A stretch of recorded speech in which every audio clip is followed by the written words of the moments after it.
Welcome to Not Starving Artists, the podcast. I'm your host, Brooke Benson, money coach and equity actor. I am your financial cheerleader, here to help you build your financial confidence and have power over your money. The best part, no budgeting or bi-weekly paychecks required. I went from being a broke BFA grad having weekly panic attacks about money to a financially confident, wealth-building actor and business owner. Money gets to feel fun, simple, and sexy, and I am going to show you how. Doors are officially open to my brand new group coaching program called Cashed Up Creatives. This is a 12-week program that is helping you get 3 months ahead on bills or hit any money goal without budgeting or bi-weekly paychecks. This is the financial education your BFA program, your college, or your parents never gave you. Now, the program officially starts on June 17th, which is when we will have our first group coaching call together. But if you join right now, you're going to get immediate access to the first 3 modules in the video curriculum. And those 3 modules are Becoming a Not Starving Artist, Finances 101, and the Anti-Budget Money Strategy. So you can start learning and implementing a totally new money strategy that takes you less than 1 hour a month to manage and works with fluctuating income before the program even starts. Doors close to be able to sign up on June 15th. So make sure you get in there and you grab your spot. I will see you inside. Welcome back to the podcast, everyone. I cannot wait for you all to hear this episode. Today, I have Josh and Rhyn and their sweet, sweet baby girl, who, if you're watching this on YouTube, we have with us on the recording. So before we dive in, I'm just going to shoot it right over to them so they can introduce themselves to you. Go for it, you guys. I'll go first. Hi, y'all. My name is Macklemore. I am an actor, singer, teacher, living here in Atlanta, Georgia. I'm Caleb Clark. I'm an actor, acting coach, musician, fight choreographer, living in Atlanta, Georgia. And this is Emma Quinn.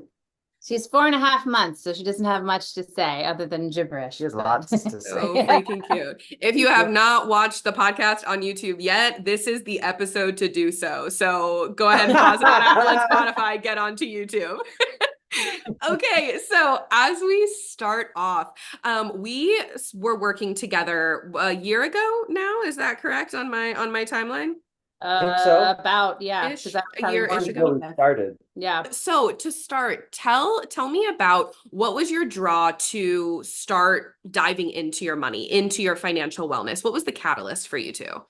Emily Wold was the catalyst to you, but I think the catalyst to the money was probably the kid.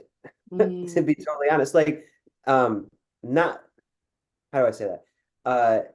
Needing function and form to be not only more efficient but like growth oriented was something that I knew I was nowhere near, and it was just kind of frustrating doing the same thing over and over again and not feeling like I was moving anywhere. And then around the same time, we obviously it was first trimester, I think we found out we knew things were going to change financially. I saw Emily on your podcast, Emily Wold. Shout out, Fablehound. And, we love you, Emily. So much. And I was like, what is this? And then I went down the rabbit hole. And very quickly we were like, I think we might benefit from this. I think this might be the area where we need some help. Yeah, specifically Emily as a fellow artist talking about how she had, with your help, reached a place in her life where she was financially able to have some freedom and breathe room and have like a healthy, positive relationship with money, which, as you know, for me, Brooke, like I have have up until recently a very toxic relationship with money, and you helped me rewire that. So yeah, that was very appealing when we heard talking on the podcast, and we're like, whoa, we want that as 2 actors, married, trying to start a family.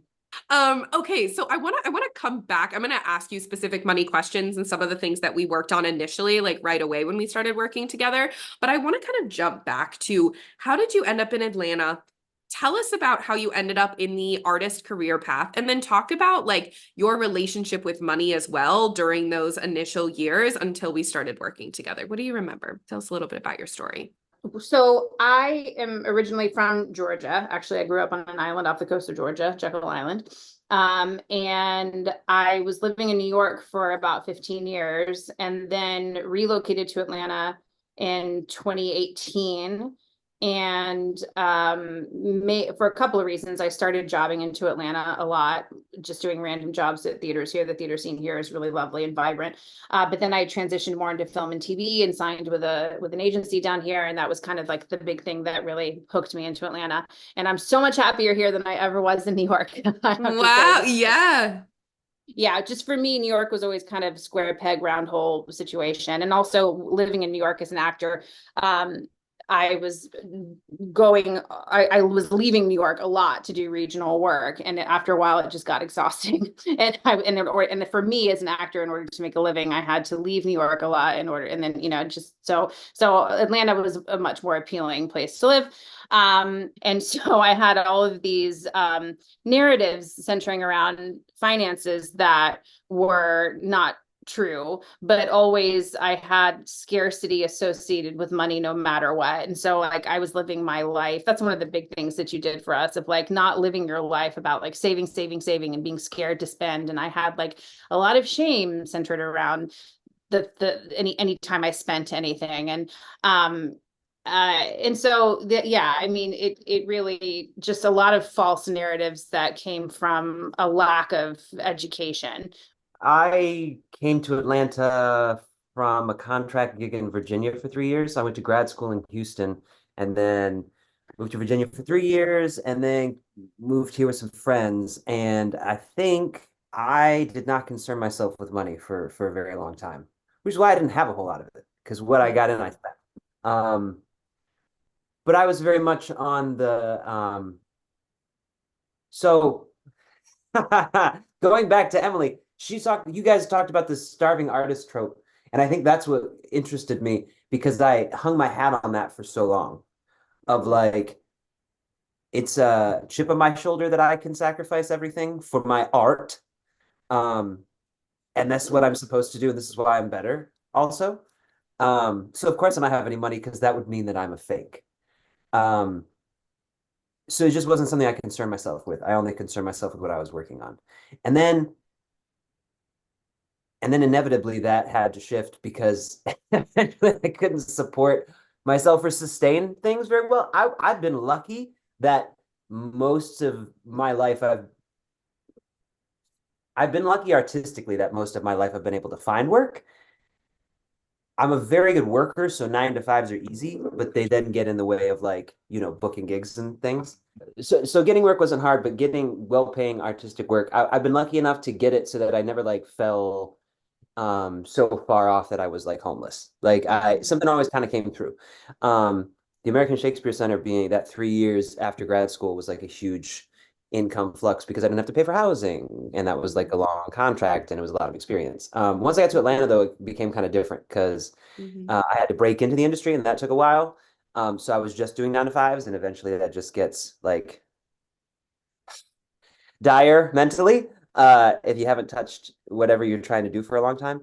And then the pandemic hit, which was weird because I was locked in anyway, and so like there wasn't any work but what you were doing in your room, and then so it was just bizarre. But not until I think I got married really did I start kind of thinking about longevity and efficiency and growth because it wasn't only about me anymore. It was what it took for me to kind of look at that differently. Because if it was just me, I can live like a bachelor my whole life in a very cheap apartment in probably a rough area in Atlanta, and I'm cool. But when I have like a wife and a child come out, I'm like, I want a yard, I want a house, I want, Um, so that was, I think, the catalyst for, oh, this has to shift. And then how can I shift it in a way that's still artistically driven? Because what I don't want to do is end up in a job I hate because I have seen what that does. And then I'd rather have less and like what I do than that. So that was probably when I started truly thinking about it and Yeah. shifting things. Let's take that last thing that you just said of like, I want to like the energy of I want to be financially secure, but I don't want to do a job I hate, or like having money and making money is going to require me to give up some of my artistic autonomy or my artistic life. And I remember that being a big theme. I mean, I think the first aha wasn't an aha that I didn't know, but was an aha I didn't really want to believe, which was um, you don't need to be broke to do art. I think that there are a lot of broke artists, no disrespect, because they're bad. And when I say bad, no, Spicy. look, Yes, yes, when yes. I say bad, I mean like they don't put in the work to get better, and then they expect things to happen in a certain time frame, and it doesn't, and they get bitter. And they're like, well, I am a representation of it's like, no, because I know so many people who are middle class, living, just chill people doing regional theater their whole lives. Never been on Broadway, never booked a huge film gig. They all usually have representation. Some of them do audiobooks or voiceover. Like there's certain things, some of them teach, but they do regional theater most of their life, like all year long in Denver and come out to Virginia and they go to Utah or whatever. And these people, they're not making hundreds of thousands of dollars, but they're making plenty to live on. And so if there's that many people existing, and respectfully, not all of them are the best actors, it can't be that crazy hard. And so this idea that like it's just I remember talking to a friend about the teaching we got in school that was like, if you can, I'm sure you've heard this trope, if you can do anything else, if you Do can it. imagine yourself doing anything else, get out. Yeah, and I was like, I don't like that advice anymore. I think when I was in college, I loved it because I think Of I liked the course. activity of like, Mm-hmm. I'm one of them who's gonna let, you know what I mean? But now that I'm in it, I'm like, didn't we all start this because we had fun doing it? And then you want to like push people out, like it's painful, but like you do it for joy. So how are you at the same time being like, I love this so much, being like, don't join? It doesn't make sense to me. I have so much fun when I do any of my work. Why would I tell anybody not to do it? Ooh, so let's talk about the Starving Artists Club for a little bit of I want to know how you've specifically experienced that or like had the Starving Artists Club like appear in your life. There does seem to be a connection between people like me who like buy into the not only buy into it but big it up a bit Mhm, mhm. when this is supposed to be how it is. There seem to be a group of people who do art and are not don't see themselves as idealistic revolutionaries, so they just work and make money. It doesn't seem to be a thing that they're messing with. I think there's something, and I guess this is my personal experience, but it was like this is bigger than us. Screw your food and money. And I also came from a poor area, so there's distrust of money, Mm, especially distrust of making money off of art. mm, That feels like ripping people off. That was the biggest thing I remember of talking about aha moments yeah. in our work, which was like, you're not, people aren't paying you for time. It's not manual labor. That's not the only form of labor. And that's also not what the transaction is. The transaction is informational and skill set based on like what they could cultivate with it, not, you're going to pay this much for a certain amount of hours. I remember you broke down, which you said something, you were like, you don't want to charge this much. And I was like, no, that feels like ripping people off. And you were like, how much do they get if they get one gig? And I was like, this. And you were like, then what is the issue? If they can make more than they paid you with one job after they worked with you, what's the holdup? And it took that and like the idea that manual labor is not the only way to make labor or make money to kind of click in my head to justify that, I guess, and to even Mhm. get started on making a business. Because I think I wanted to do this for a long time without like telling myself I wanted to do it. How did you specifically reconcile? Because you are a brilliant artist, and I think how you see artistic work and like being an artist in this industry is so brilliant. How did you reconcile that with then also valuing money, deciding to charge for your services, and seeing money as something that you also wanted to be a pillar in your life, like in your own brain and body? I'm gonna sound so arrogant. Being good versus thinking you're good, there's worth in your product. Like I had to tell myself I was good for so long because I wasn't. And I was like, you just don't get it. I they don't, but really I'm just scared to push the product that's like mediocre. Once the product, once the product stops being mediocre, I don't, I don't feel, I don't know, there's no guilt about charging about it. Like it's the attitude in auditions. Like I used to go to auditions really, really hoping they'd like me. And now I go like hoping I like them. You know what I mean? Like I hope the director behind the table says some interesting, intelligent shit. Because if you don't, then I really don't. I kind of wasted my time. I didn't waste my time. This is a chance to work. But I really don't necessarily want that gig anymore. If you don't seem to be somebody that I want to work with. And that shift in like, which also comes from, I think has to come from financial freedom or making enough money consistently. Like I was talking to her about this, like if, you know, if coaching makes a certain amount of money, we don't ever have to book anything, which is going to make us book more. Mm-hmm. Because the confidence that you walk into the room with when you don't need to book it is the thing that especially when I was younger, every time I walked into an audition, like, I don't give a fuck. But not like, fuck you, but like, I just don't care. I'm here regardless. That kind of probably read as confidence, but was disconnect is what inevitably I booked those gigs and was like, what's happening? Yeah. I go in there and I try and I act really hard and I don't book it. And it's like, yeah, because they can see you begging partially, but also because, you know, when you walk in and you're like, yeah, I'm the answer. Is this what you need? No, cool. That is so powerful. Something I want to pull from what you just said is the fact that when you work on your money, it actually causes you to look at your self-worth and what you bring to the table. Like whether or not you run a business, right? But when you're going into an audition room and someone's going to pay you for work, like you have to back your work. When you're selling a service, you have to back that service. Like the worth that you have to, and the belief and the trust in what you provide as like an energetic human being, you have to back that when you're working on your money. Even just believing you're worthy of having a lot in savings and bringing in a lot of money, just having money in your world is causing you to look at your just how you exist and what you bring into this world, which can be a very uncomfortable process. Yeah. Mm-hmm. That I don't trust rich folk thing. Yeah, can we talk about that? That was something that came up for sure. It was like the us and them. It is 100. They not like us. It is.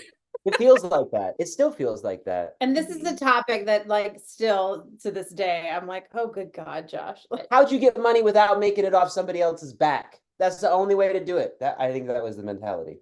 Mm-hmm. So when you talk about the rich people, right? Like the other, what's the benchmark? The benchmark? There's no benchmark. They have more than they need. That's what you But isn't we had like an hour and a half breakdown. She's like, I remember. It's like, is this going to turn into a coaching session?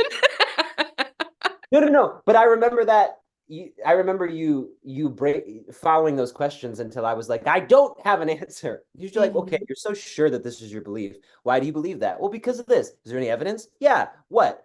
You can't quantify it, so it can't exist. It's a feeling that was brought about from mistrust and or, you know, whatever that you were taught.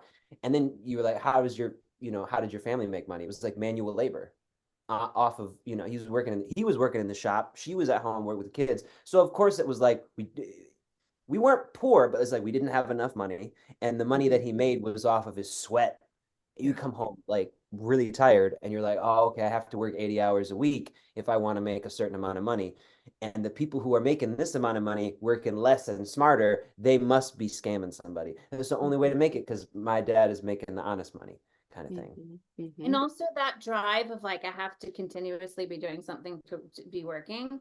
That was something that you used to do a lot more. Like we addressed that like early on, like you and your spreadsheets of money, like every night you and your spreadsheets, you were out there for hours, like doing all this stuff. And it was, convincing myself that I was taking care of it. Right. And that was something that Brooke did for us, I think was so great because honestly, you gave us more time in our marriage like together. Do you know what I mean? Yeah. That like he went from being borderline obsessive, I would say, with your spreadsheets and like I need to be working because work equals like that's what my dad did, so that's what I have to do. He did 80 hours a week, so I need to do 80 hours a week, metaphorically speaking. And I've seen that relax a bit. Not entirely, but a I'll lot. never stop working. Well, But no, because you are wildly driven in a good way. or I need to be doing something. It's like the Denzel quote when he's like, "You can." What does he say? Don't confuse movement with progress. No, When that's I don't know interesting. how to, when I don't know how to move forward, I move. Like I spin my tires Yeah. because it at least gives me the illusion that I'm, even if I know I'm not moving forward, because I think most of us know we're spinning our tires when we're spinning our tires, but like we either don't want to reach out for help or we don't quite know which direction to move. Uh, and that, so I think it was less obsession of it and more that I didn't know how to keep track of the finance without doing it daily. And Mm, it gave me some kind of illusion of peace. mm. Sure. Where now it's like I set the things up at the beginning of the month and I let them go.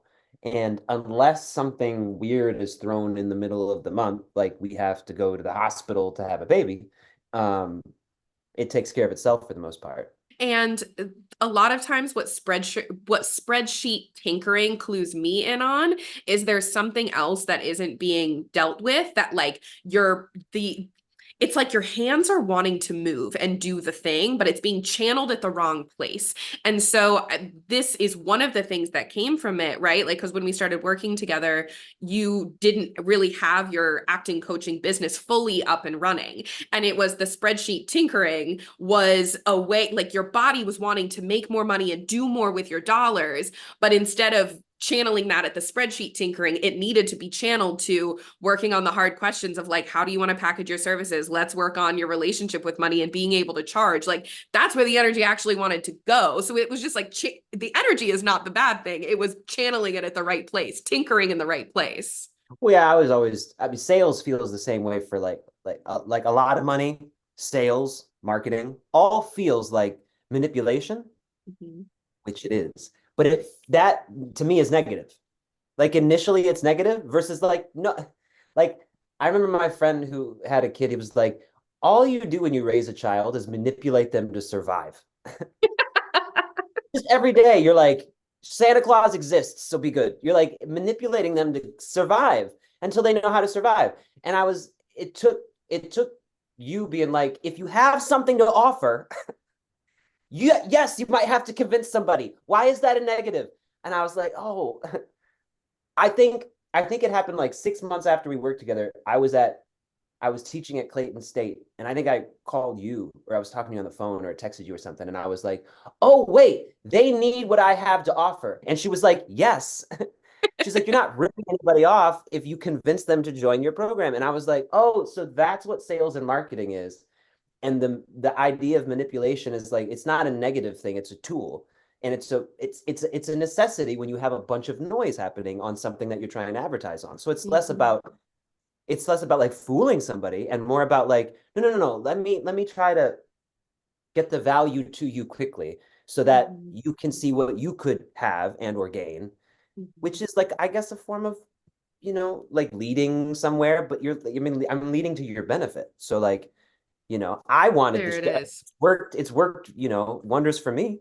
So it's um like there's a light side and a shadow side to everything. That manipulate doesn't mean what's mindset work? Sure. Mindset work is self-manipulation, is it not? Yeah. Yeah. There I'm it gonna is. change my thoughts.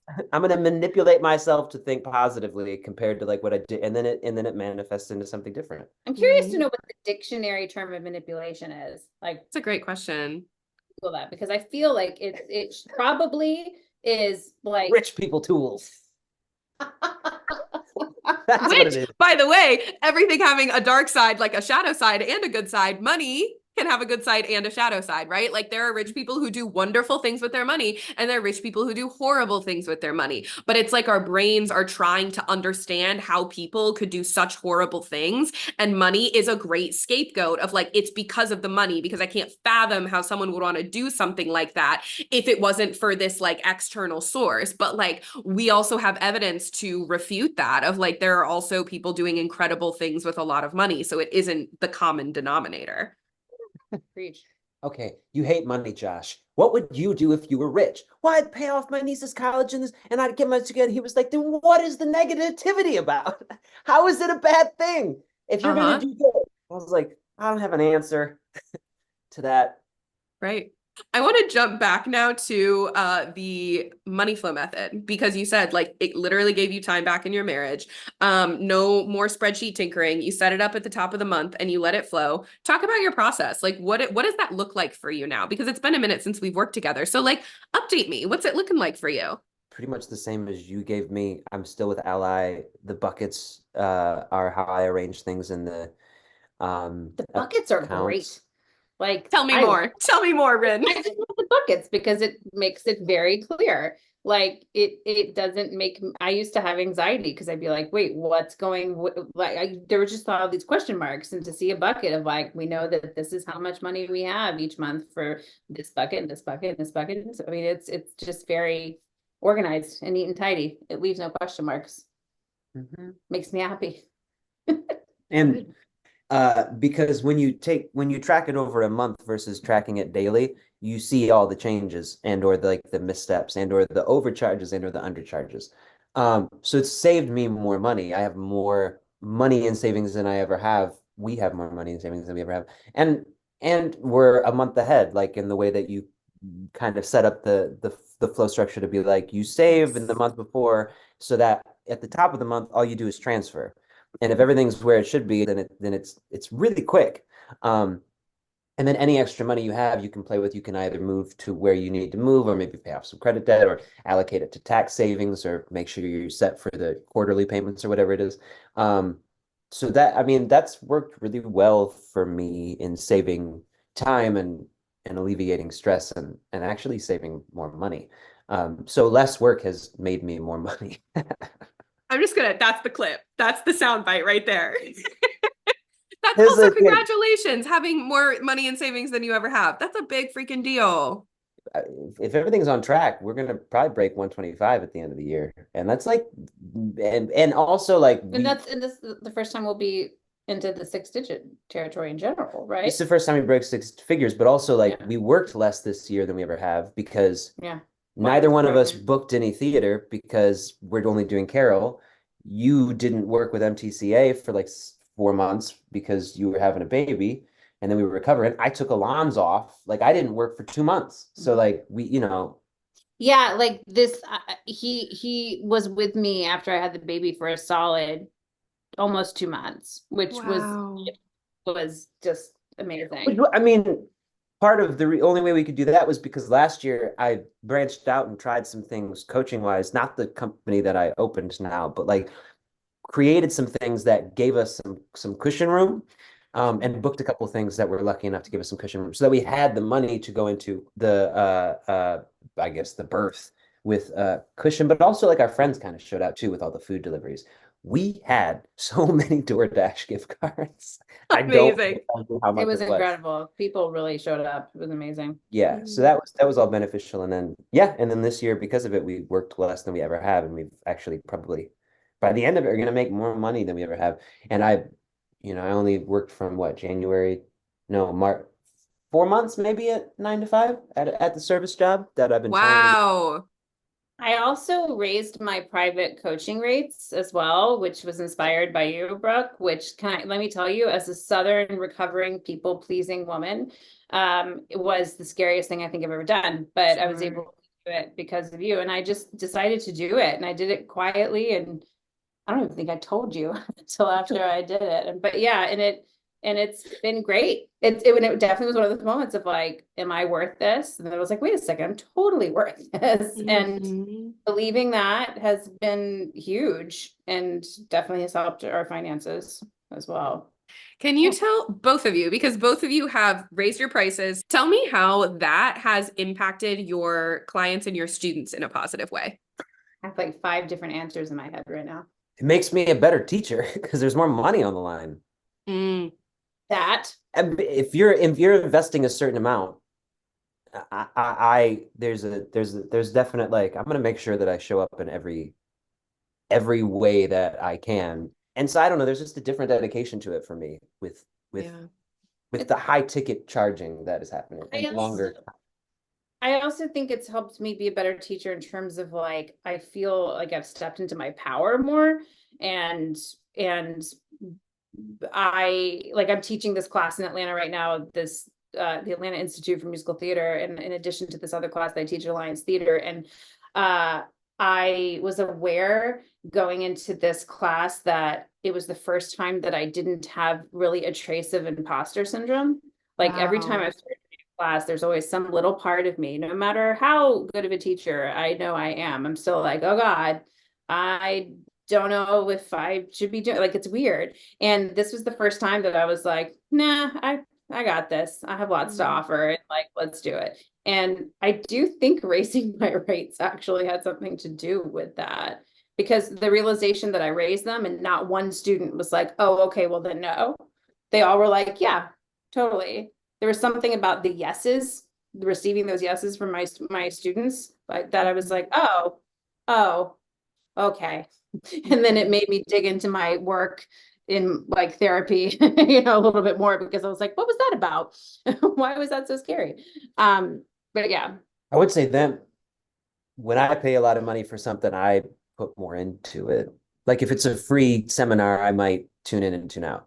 It's like putting both parties on the hook, right? Like the person providing and the person receiving. It's like both people are held to a higher standard when you are charging more. There's definitely a dedication and a curiosity within a long-term kind of high ticket offer and or like a 9-week program than there is like an hourly coaching session that we do once in a while. You know what I mean? So Definitely. Rhyn, can we shift over to you now? Because we touched on this at the very beginning when you were sharing about like your history, right, as an actor, moving away from New York into Atlanta and your relationship with money.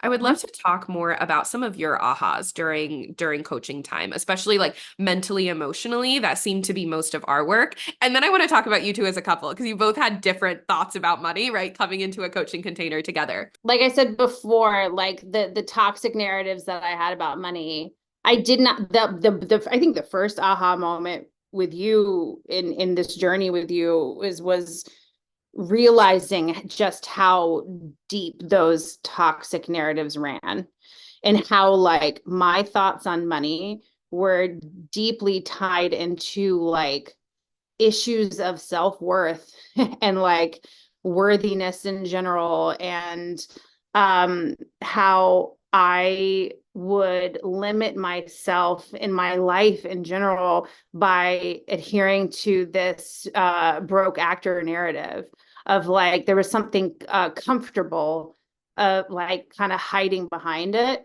of like, well, I'm a broke actor, so I'm not gonna travel, I'm not gonna go to the nice restaurant, and like my life was kind of like meh in as a result, not meh, but not the best life I wanted to lead. And it just that's a big aha was I didn't realize how much I was actually limiting myself, how many branches there were that were a shoot off from the trunk of finances, if that makes sense. That was the big aha moment. And also too, like my fear of taxes. And like that was another aha moment that like I just I lived under this dark cloud of like I'm fucking up my money constantly, and therefore the IRS is going to come after me. Like I was constantly living in legit fear, which is hilarious because there was nothing to fear whatsoever. I just, again, was never taught. I mean, it really is wild that we have these absurd classes in like high school and college that teach us nothing about life, and yet like no one was ever like, hey, here's how to do your taxes and here's how money works in general. Like it's wild to me. So going into the first one then, can you talk about some of the things that you now allow yourself to want or desire, or that you've allowed into your life in that like expansion realm? I don't worry so much about what we can or cannot afford, because I know that we have money to spend and I can spend it, and I'm not going to feel horrible about spending it. I don't go off on like crazy shopping sprees and like dine at Michelin star restaurants. What is that look? For people listening and not watching, my husband just gave me a very slow side glare. Yes, we might make like a random purchase on Amazon if we see a cute summer dress on sale, but that's the extent of it. But summer dress for Emma. Well, this is true. You Now everything you bought the everything last we 6 buy months now is is for our for child. her. Let's be real. I guess I just don't, the anxiety has lifted.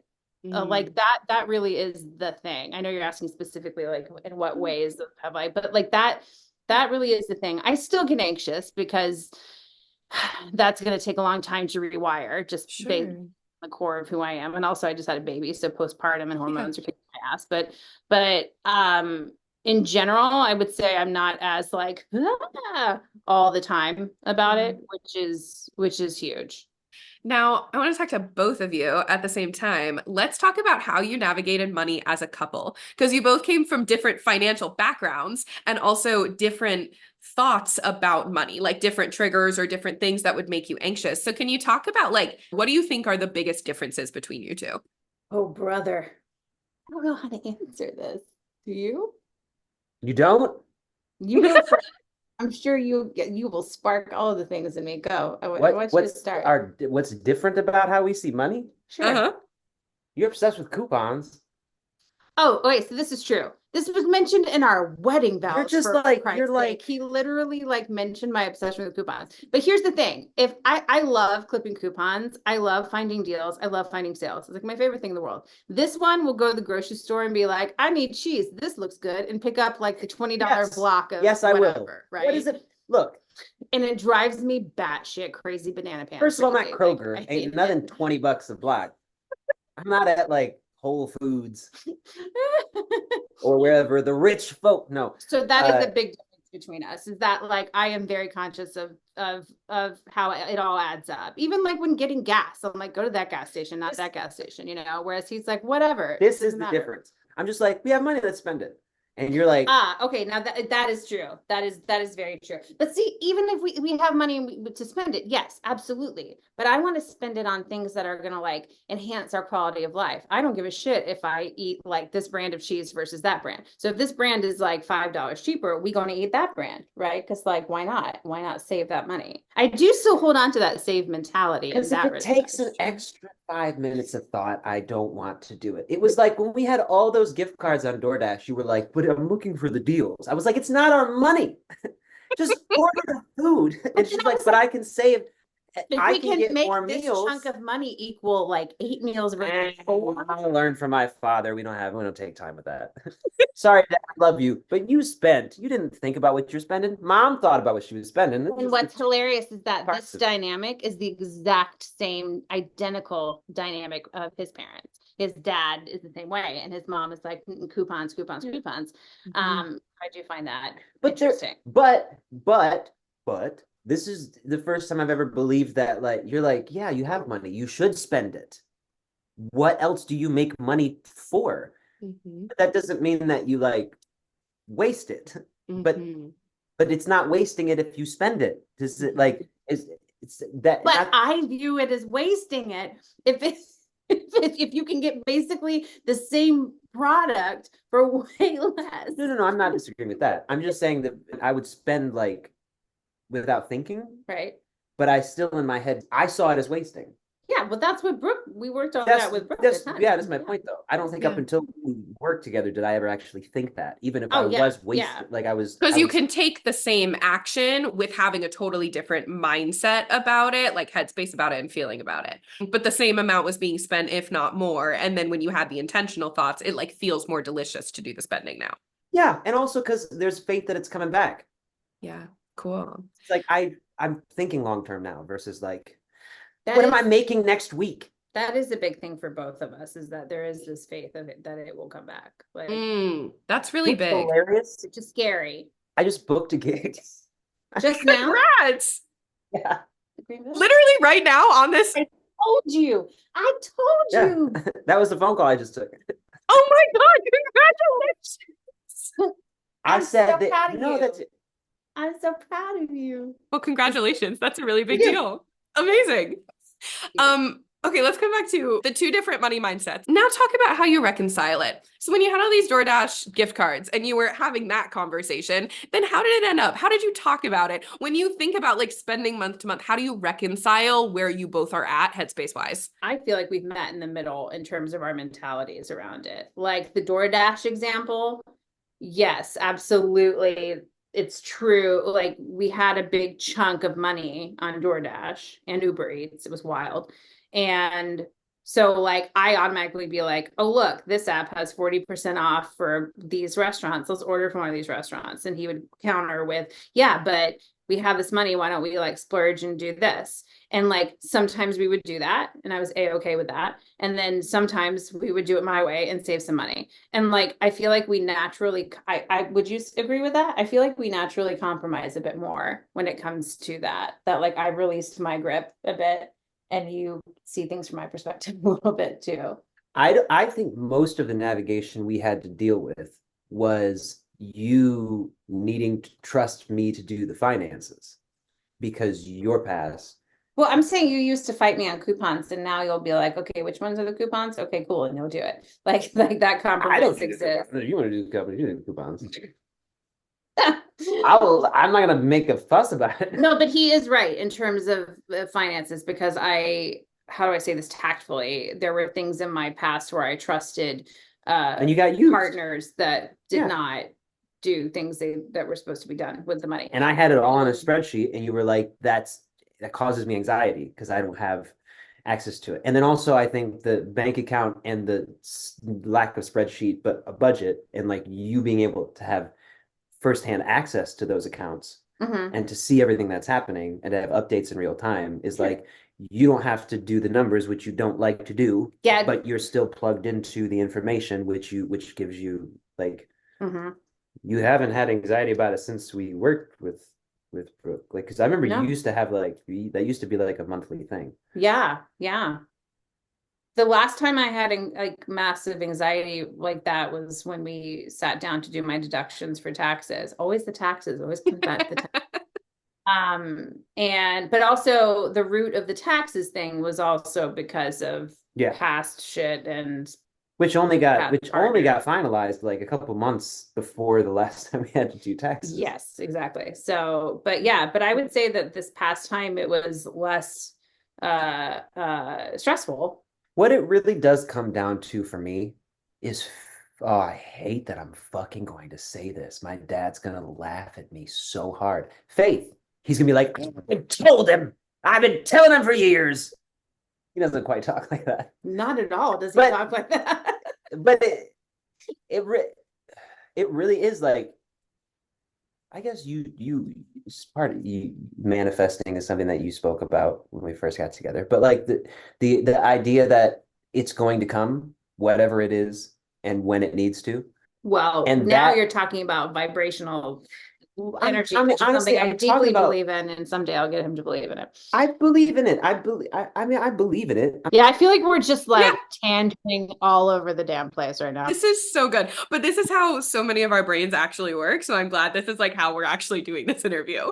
I want to jump back though to when you all were talking about how you were different, right? And going back and forth when we were talking about DoorDash stuff, what I witnessed is how good you both have gotten at articulating why you feel and believe certain things. Like Rhyn, your ability to be so clear about why you like the couponing, and Josh, your ability to be so clear about why you don't give a fuck what block of cheese it is, you just think it looks good. Like you both are actually able to understand where the other person is coming from, like on a deep level where you can be like, I don't believe that same thing. I get where you're coming from though. So like, yeah, that's fine. It makes it so much easier to like compromise, meet in the middle, whatever it is, when you actually get what the other person is trying to articulate. And except to you, like I also too, I mean, this is all very closely correlated, right? In terms of like our marriage overall, because that's like the big thing we've been working on is like learning how to deeply empathize with each other and be able to validate each other's feelings, which is a very challenging thing in our marriage because we come from two very different backgrounds in terms of how we were raised to view like feelings and like all of that shit. And like it or not, that is very correlated, I think, with financial stuff as well. So I do think that like the better we've gotten at finances, the more it's starting to bleed into our marriage. Basically, y'all, if you work with Brooke, your marriage will be fixed. It'll be the healthiest version you've ever had. All joking aside, seriously, like I do think that navigating all of that does, I mean, it's all correlated. That's the thing that it's improving in all aspects is what I'm trying to say. Does that make sense? Or am I like postpartum brain right now? Yeah, just like when I think about our 10 coaching together, the logistical stuff, like setting up your money flow and creating your system for financial CEO parties and like pulling you out of your daily spreadsheet tracking, like that took 2 sessions. Maybe we checked in on it like a month later to make sure it was all good. But the rest of the time, it was all this emotional stuff. It was the thoughts. It was like the deep rooted stuff that was actually keeping you from the stuff you wanted to do, or like removing those roadblocks. So it's like, I mean, that is what money is. Money touches every single thing. The actual strategy piece of it is actually quite simple and quite fast to start working through, which is what you were articulating, I think. Yes, but you just did it way better than I did. So thank you. Okay, so as we round out this conversation, is there anything we haven't talked about yet that you want to elaborate on, an aha or a win or an epiphany or like something that's on your heart right now where you're like, I can't leave this interview without talking about this? When I was pregnant and our finances shifted quite drastically in terms of my morning sickness and food and that whole hullabaloo craziness, yeah. that Yes. it I was forgot about that. that like working with you during that time was so, I look back at it, I'm like, what would we have done if we hadn't had Brooke during that time to help? Because like I remember at one point you were like, look, you're gonna spend a lot more right now, and that's a-okay. And there was just something about that basic like permission, like planting that seed of like, make your peace with it and like celebrate it, and it's great and it's fine. It's more than fine. And like that helped tremendously. Like, and I sometimes think back about like if we hadn't had you and hadn't been working, like how stressful that would have been. Because if I had ever been told we can't spend this money, I think I would have freaked the fuck out, like in a major way, because like I couldn't, like just the food situation was horrible, and I had to like all I could eat was the thing that like I was able to eat in that moment, and it just was a shit. Listen, I forgot you used to cry every night. oh, at it was 6 horrible, p.m. Brooke. on the clock because of food. He's not exaggerating. Every day I was so sick I could barely, like, Cheez-Its were the only thing I could possibly kind of get down. I remember that. Ate and Cheez-Its. Now I will never touch a Cheez-It again. But around 6 o'clock, it was the witching hour. And suddenly there was this little window where my body was like, okay, we have to eat all of the shit and it has to be this. And I didn't know what you wanted until it was too and late. I was overwhelmed because like I was like, oh my God, I can eat now, but I don't know what which is like blah. It was like a 3-act play in our living room every night, and just tears. It was horrible. Cue our crying child. She literally but yeah, so we ended up spending a shit ton of money because like pretty much every night solidly we were ordering food because there was like no way to grocery shop to prepare for it.